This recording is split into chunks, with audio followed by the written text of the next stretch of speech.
There's other ways to stigmatize mental health that are more subtle that I've noticed, or mental health help, I mean. And that is like basically, is it I'm not sure if these people are stigmatizing or if they're afraid of getting true mental health help, but all the time I hear people talk about getting help from a coach or a church or something like that. And I think to myself, there's certainly community kinship type of help coming from that.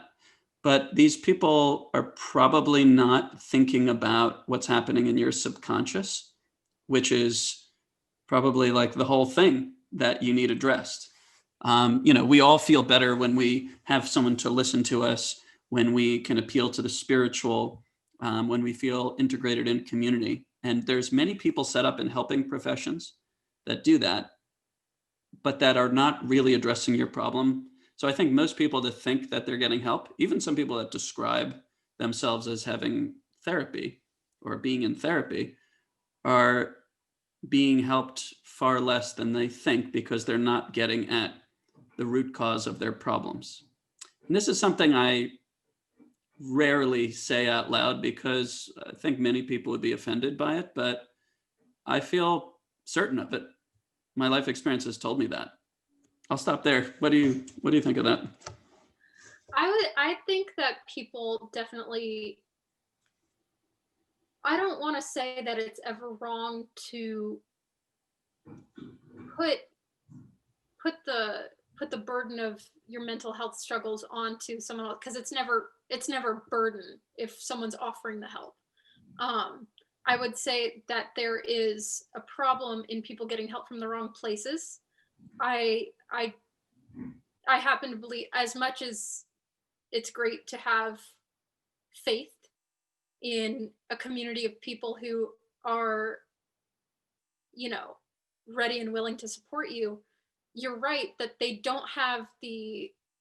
not going to know what you know. And you're probably not going to be open to tell them everything for fear of judgment.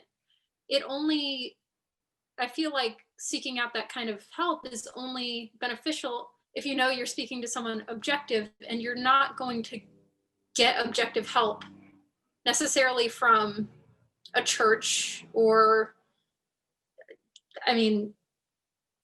other organizations. I feel like there's probably a lot of ways that people like to take shortcuts with their mental health help, probably because they don't like to be confronted with doing the work themselves, and maybe as many people as possible that they could like plant their seeds with and kind of unload the burden from their shoulders, or at least they think they are, might solve whatever immediate issue they're dealing with, or at least might relieve some temporary anxiety, but it's not going to get to the root of the problem. You're right.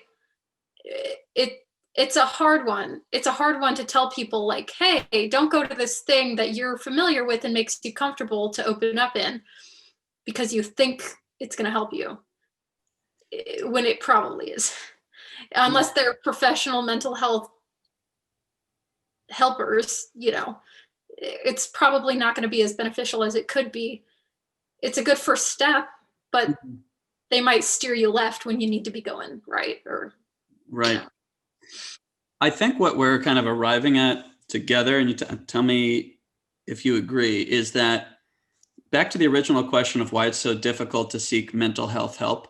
Part of the reason, I think what we're saying, is that people are avoidant or afraid of getting that help, and therefore they pretend in a certain way that they're getting the help by saying, I spoke to my life coach, or I spoke to a dear friend and I just unburdened myself.